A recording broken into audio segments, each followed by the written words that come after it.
પ્રતિબંધિત 4G બિયારણમાં પકડાયેલા વડાલી અને ખેડબ્રહ્મા તાલુકાના કોટન જીન માલિકોએ હવે મનમાની રીતે કેમિકલ સરકારી ખરાબા વિસ્તારોમાં છોડવાનું શરૂ કર્યું છે।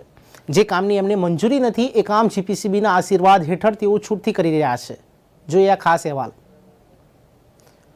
સાબરકાંઠા જિલ્લાના જીન માલિકોની મનમાની સામે આવી છે। કપાસ ડિલીટિંગ કરી કેમિકલ સરકારી જમીનમાં છોડ્યા છે ત્યારે મંજૂરી વગર ચાલી રહી છે ડિલીટિંગની કામગીરી। ત્યારે ગુજરાત પોલ્યુશન કંટ્રોલ બોર્ડ બન્યું છે મુખ પ્રેક્ષક। ત્યારે વિગતો આપવામાં જીપીસીબીના અધિકારીઓ બહાના કાઢી રહ્યા છે। ત્યારે વડાલી તાલુકાના ધામડી ગામ પાસે આવેલ સરકારી જમીનમાં વડાલી ખેડબ્રહ્માના જીન માલિકોએ કપાસનું ડિલીટિંગ કરીને વેસ્ટેજ હાનિકારક કેમિકલ આ જગ્યાઓમાં રાત્રિ સમય દરમિયાન છોડીને તળાવ બનાવી દીધા છે। રાત્રિ સમયે ટેન્કરો ભરીને આ વિસ્તારમાં કેમિકલ ઠલવાય છે, છતાં પણ ગુજરાત પોલ્યુશન કંટ્રોલ બોર્ડના મહિલા અધિકારી માત્ર તમાશુ જોયા કરે છે। તો સામે ભારતભરમાં પ્રતિબંધિત 4G બિયારણનું ઉત્પાદન કરનાર જિલ્લાના ઈડર અને વડાલીના જીન માલિકો હવે પોલ્યુશન કંટ્રોલ બોર્ડ હોય કે પછી સરકારી તંત્ર બધાને ખિસ્સામાં રાખીને મન ફાવે તેમ કરતા થઈ ગયા છે। તમને જણાવી દઈએ કે આમાંના મોટાભાગના જીન માલિકો ભાજપના છે। ત્યારે સત્તા પોતાની એટલે ડર શાનો હોય? તંત્ર બહુ ઓછું ધ્યાન આપે છે, કેમ કે જે જગ્યા છે, ગામ હોય કે સિટી શહેર હોય કે જે ગૌચરની જગ્યા છે યા કૃષિ ખેતીની જગ્યા છે, કોઈ જગ્યા તંત્રનો કામગીરી છે જ નહીં। ક્योंकि કઈ જગ્યા કે કૃષિમાં પાકને સારો વધારવા માટે એ લોકો શું કરે, બહુ કેમિકલવાળી વસ્તુઓ નાખે છે। કેમિકલવાળી વસ્તુથી છે સારી, એ લોકોને પેદાવાર સારી થાય, પણ એ કૃષિની જે ખેતી છે એ એકદમ નષ્ટ છે। બીજી વખત અહીંયા પેદાવાર ના થાય। બીજું જીન છે, જીનવાળા એ સારું કેમિકલ બહુ બધું નાખે છે। એ કેમિકલથી કૃષિ નષ્ટ થઈ જાય, ખેતી નષ્ટ થાય, અને બીજી વખત તેઓ ના ગૌચરની જમીન ઉપર અગર આ બધું નાખવામાં આવે તો જ્યાં બહુ બધી ગાયો ચરતી હોય છે એ લોકોને કેટલું હાનિ થાય છે, એટલું નુકસાન થાય છે। એ બહુ જ તંત્રને ધ્યાન દેવા જેવું છે। વડાલી તાલુકામાં હમણાંથી બનાવ બન્યો છે, એના ઉપર તંત્ર કોઈ ધ્યાન આપતી નથી। તેઓ આખી જમીન ઉપર ગૌચર જગ્યા છે તેઓ કેમિકલ નાખવામાં આવે છે, આખું તળાવ ભરે કે એવી સ્થિતિ થઈ ગઈ છે।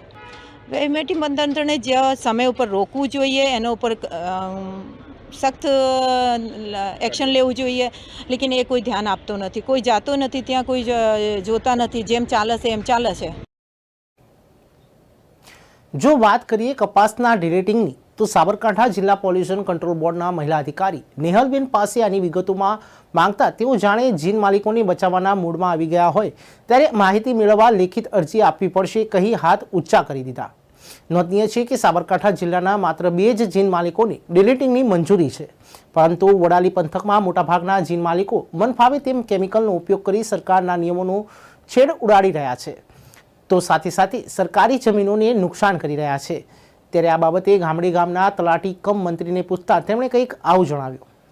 ખરેખર આ જે મામલો જે મારી ધ્યાનમાં આવેલો છે, હું ધામડીની અંદર હમણાં થોડા સમયથી જ હું આ પંચાયતમાં ચાર્જ લીધેલો છે, પણ આ જીનિંગવાળા જે ખરેખર કેમિકલ ગૌચરની જગ્યા ઉપર વેડી રહ્યા છે, જે મારા ધ્યાનમાં અત્યારે આવ્યું છે, જે ખરેખર એ ગંભીર મામલો છે।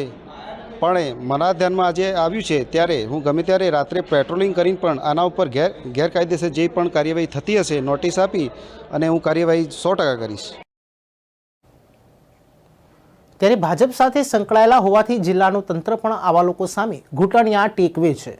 1 વર્ષ પહેલા આ વિસ્તારમાંથી 4G બિયારણોનો મોટો જથ્થો પકડાયેલો, જો કે તંત્ર તે વખતે આ લોકો સામે નતમસ્તક બની ગયું છે। ત્યારે જો સરકારી વિભાગોમાં જ થોડી ઘણી નૈતિકતા બચી હોય તો આવા લોકો સામે કડકમાં કડક કાર્યવાહી કરવાની જરૂર છે। Bureau report, news for India.